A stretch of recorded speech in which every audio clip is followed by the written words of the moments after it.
9 p.m. in Art. This time to English New Edition. For tonight headlines, we have Djibouti alongside the Arab League for Peace in Palestine.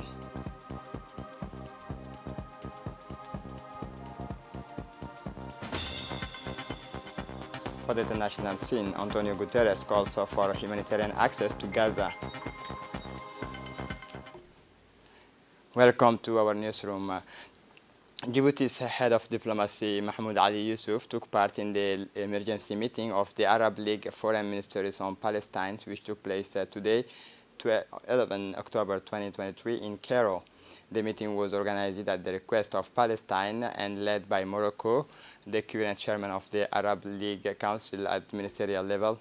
At this meeting, the Arab foreign ministers discussed political actions at Arab and international level to put an end to the Israeli war in the Gaza Strip. Djibouti's head of diplomacy was accompanied by a large delegation, including Djibouti's ambassador to Egypt and its permanent representative to the League of Arab States, Mr. Ahmed Ali Barri.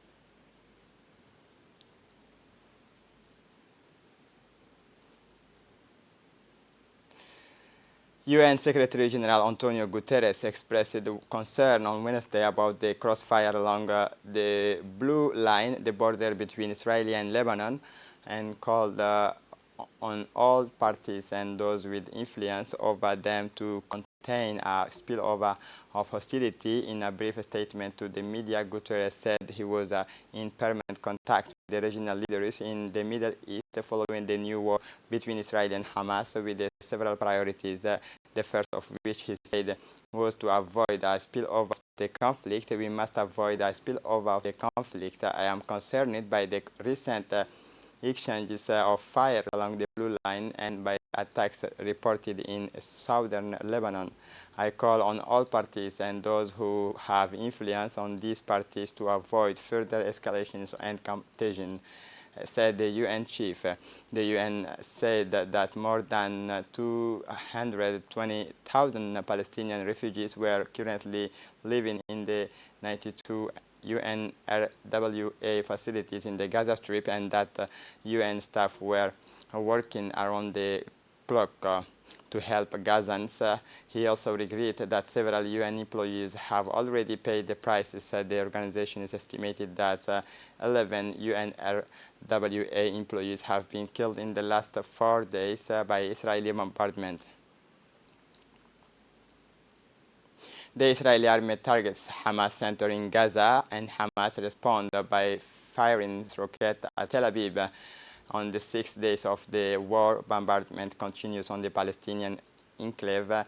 Cut off from the rest of the world, the latest figures show that 1,203 Palestinians have been martyred since the start of the Israeli raid on Gaza Strip, and 5,763 others have been injured, while the number of the Israeli deaths of the hands of the Palestinian resistance stands at 1,300. The resistance in Gaza fired salvos of rockets towards Tel Aviv, Ashkelon, Beersheba, and Haifa, while the occupying forces continue to destroy residential areas and target civilians in the Gaza Strip. UN Secretary of State Antony Blinken arrived in Tel Aviv on Thursday. In a landmark event at the annual meeting of the World Bank and the International Monetary Fund, a high-level delegation from Djibouti led by His Excellency Ilyas Moussa Dawale, Minister of Economy and Finance in charge of industry, and held a fruitful meeting with the World Bank Vice President for MENA region, Mr. Farid Belhaj, and his team.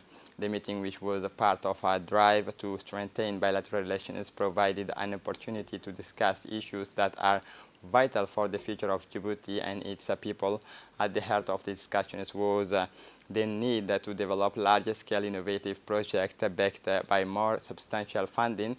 Djibouti, as a strategic hub in East Africa, is looking for projects that will stimulate its economic growth and improve the quality of life of its citizens. Emphasis has been placed on strengthening Djibouti's institutional systems to ensure greater ownership of projects and the development of national capacities. This step is crucial to ensure the long-term success of the initiatives. This morning at the People's Palace, the Minister of Justice, Prison Affairs and Human Rights, Ali Hassan Bahdon, presided over a ceremony to present certificate to the first class of the trainee judicial auditor from the National School for Judicial Studies, NH, known as Abdurrahman Sheikh Mohammed class. The ceremony took place in the presence of the General Director, Maktire Ibrahim Ahmed, the UNDP resident representative, Emma Ano, the representative of the European Union, the first president of the Court of Appeal, Nima Ali Warsama, the General Attorney of the Republic, Jama Ali Suleiman Ali, and a number of the distinguished personalities. The Auditor of Justice of this first class, who represent the future of the judiciary, underwent 18 months of the intensive training at the National School of Judicial Studies. This training enabled them to acquire in-depth knowledge to deal with the complex challenges they will often face in their noble profession. I should be emphasized that the role of judicial auditors is essential to the smooth running of the judicial system. This profession requires versatility, flexibility, and integrity. At the end of the ceremony, the winners received their certificate of achievement from the authorities present. In his speech, the director of the National Judicial School emphasized that the judiciary is one of the three sovereign functions of the state. He also expressed his gratitude to all the partners whose dedication, expertise, and professionalism were essential to the success of this training program. The chairman of the board of the directors of the National School of Judicial Training, Ms. Saad Farah Hussein Farah, said when the President of the Republic was elected in 1999, the first thing he did was to reform the national judiciary and find an independent judiciary that ensures justice for the community by improving the quality of work of the judiciary. The steps to reorganize are the result of the constructions of the National Training School for Judicial Studies, which is expected to continue the training and increase the knowledge of the judge. Today, I am happy for our young people who are graduating from the National School of Judicial Training. I heartily congratulated our young graduates. For her part, the president of the Court of Appeal, Nima Ali Warsama, said, first of all, I would like to congratulate the director of the National Judicial Training School, the Minister of Justice, the President of the Republic, who succeeded in implementing these important missions of the funeral of this institution. I am graduating today from the first batch, which was honored in the name of Abdurrahman Sheikh, who was the chairman of the Supreme Court. Congratulations to all the graduates. As for the Minister of Labor, Omar Abdi Saeed emphasized the importance for a country to have a judicial training structure such as the National Judicial School. By its human capital, it should be emphasized that the role of judicial auditor is essential to the smooth running of the judicial system. These professions require versatility, flexibility, and integrity. For his part, the Minister of Justice, Ali Hassan Bahdon, stated that today's ceremony marks the completion of the school and the bold vision of the President of the Republic to create here in Djibouti. First, he continued this training, enabled them to acquire in-depth knowledge to deal with the complex challenges they will often face in their noble profession. It should be emphasized that the role of judicial auditor is essential to the smooth running of the judicial system. This profession requires versatility, flexibility, and integrity. Yesterday afternoon, a significant step was taken for Djibouti in its request to exploit its national resources and stimulate economic growth. The chairman of the Greator Investment Holding, Abu Bakr Omar Haddi, signed a tripartite memorandum of understanding alongside two key players, the managing directors of the Sovereign Wealth Fund of Djibouti, Slim Feriani, and the managing directors of the Sea Invest Africa, Edouard Guilou. The groundbreaking agreement opens the door to export operations for two major national products, salt and perlite, to international markets. The port of Kuwait will become the hub for these exports, strengthening Djibouti's positions on the world stages. Sea Invest, an international terminal operator specializing in dry bulk and liquid bulk, has decided to partner with Djibouti to support the country's visions of harnessing its natural resources to boost its economy. This partnership promises to have a positive impact on the country's economy. In addition, the MOU paves the way for Sea Investor to co-invest in one of the bulk liquid storage terminals at the Djibouti Damerjog Industrial Park. This storage terminal will be supported by the complete infrastructure of the industrial park, which includes the Damerjog liquid bulk port. For his part, the managing director of the Sovereign Wealth Fund, Slim Feriani, said that this tripartite agreement represents a major milestone in Djibouti's history, demonstrating its commitment to economic development and its ambition to become a key player on the international stages when it comes to exporting its natural resources. This groundbreaking agreement opens the door to export operations for two major national products, salt and perlite, to international market. For his part, the chairman of the Greator Investment Holding, Abubakar Omar Hadi, said that the future looks bright for Djibouti, with the strong partnership and investment opportunities opening up new prospects for the nations in the Horn of Africa. This storage terminal will be supported by the complete infrastructure of the industrial park, which include the Damerjog liquid bulk. This partnership promises to have a positive impact on the country's economy. In addition, the MOU paves the way for Sea Invest to co-invest in one of the bulk liquid storage terminals at the Djibouti Damerjog Industrial Park.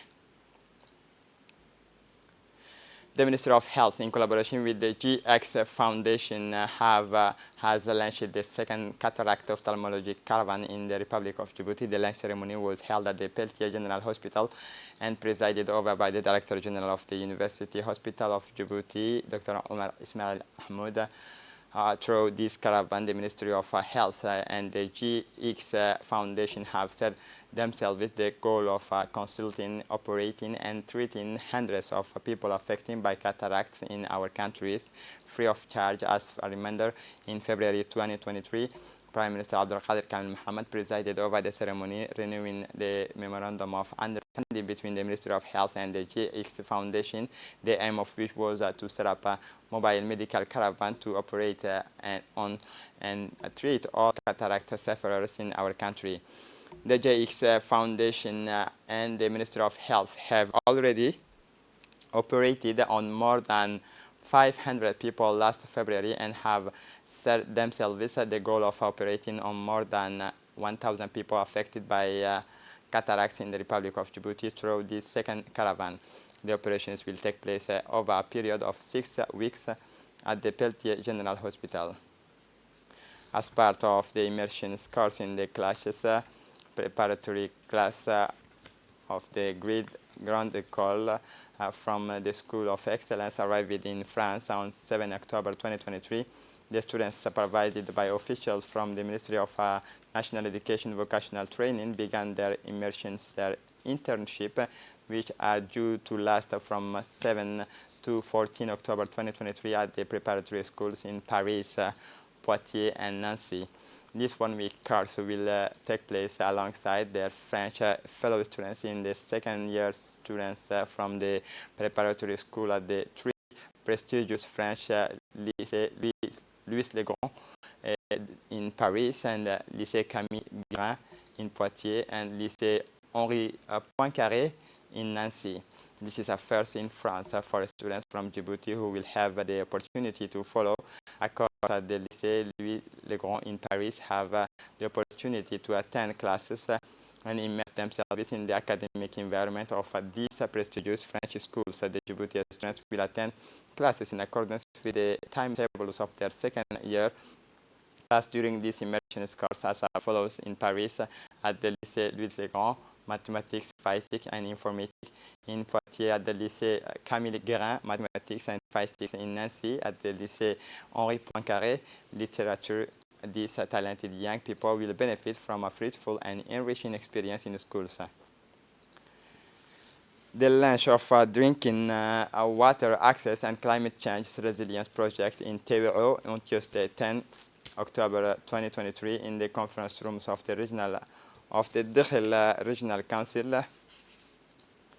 The OCAR Youth Associations, under the enlightening leadership of its president, Mohamed Ibrahim Gelle, organized a ceremony to launch improving access to drinkable waters and resilience to climate change for nomadic and semi-nomadic households in the Teo in the Dakhel region. This crucial project has been made possible thanks to the generous fundings from the French embassies as part of the PISCA Fund for the Dakhel regions, as part of the PISCA Fund to support civil society organizations in Djibouti. The main components of the project include the development of 4,200 meters square of agricultural lands, allocating to 200 meters square to each of the 21 beneficiary households, as well as the construction of a solar pump, well, and a water tank. The launch ceremony was honored by the presence of the leading figures, including the president of the Regional Council, Mahad Hussein Ahmed, the Deputy Prefect, Yusuf Ali Iye, the Secretary General of the Regional Council, Mr. Abdallah Mohammed Hassan, as well as representatives of the regions at the concentrated services and associative structures, community leaders at the beneficiary localities. For the international scene in Nigeria, the aquaculture industries could generate 9,000 jobs by 2035. In Nigeria, aquaculture is demonstrating its potential to create businesses and jobs, particularly for women and young people. According to the National Bureau of Statistics, 9,000 jobs could be created by the sector by 2035, also it could create hundreds of jobs. Nigerian aquaculture is still largely untapped, and the country spends billions of naira each year importing fish. Employment opportunities in Nigeria's aquaculture values chain exist on a small, medium, and large scales in the fish and feed production segments, as well as in the marketing of the aquaculture product. According to the Nigeria Bureau of Statistics, aquaculture could generate 9,000 jobs by 2035. Aquaculture accounts for 3 to 4% of the Nigeria's annual GDP, and its annual domestic fish supply is around 400,000 tons per year. To boost local productions and reduce imports, the government is encouraging backwards integrations and commercial aquaculture productions for local consumption. And this is it for the news. Thanks for watching us. Have a good evening.